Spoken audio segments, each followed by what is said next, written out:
کسی چھوٹے سے گاؤں میں ایک علی نام کا لڑکا رہا کرتا تھا جو بہت ہی زیادہ غریب تھا، لیکن اس کا دل کرتا کہ وہ پڑھائی لکھائی کرے اور اپنے والدین کا نام روشن کرے۔ لیکن علی کے پاس پڑھائی لکھائی کے وسائل بہت کم تھے۔ ایک دن علی کے بوڑھے استاد آئے اور علی کی اس جستجو اور شوق کو دیکھ کر بہت زیادہ متاثر ہوئے۔ ارے بیٹا، انسان کی سب سے بڑی طاقت علم ہوتی ہے۔ اگر تم سچے دل سے محنت کرو تو تم اپنی ہر خواہش کو پورا کر سکتے ہو۔ ارے استاد صاحب، آپ کا بہت بہت شکریہ۔ میں آپ کی اس نصیحت پر عمل ضرور کروں گا۔ نہیں، میں نہیں آؤں گا۔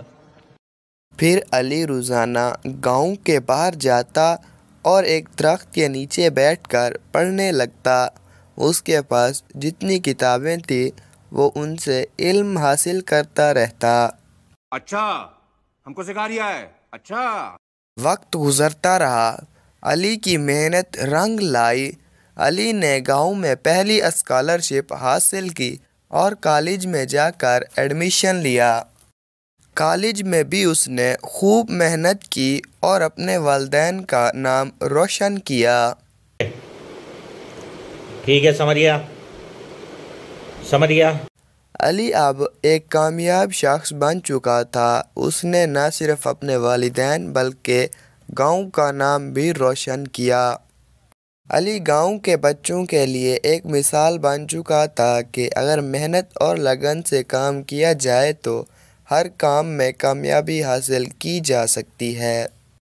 دوستو، ہمیں اس کہانی سے یہ سبق ملتا ہے کہ ہمارے سامنے چاہے کتنی بڑی مشکلات کیوں نہ ہوں، اگر ہمارا عزم مضبوط ہو تو ہم ہر مشکلات کا سامنا کر سکتے ہیں۔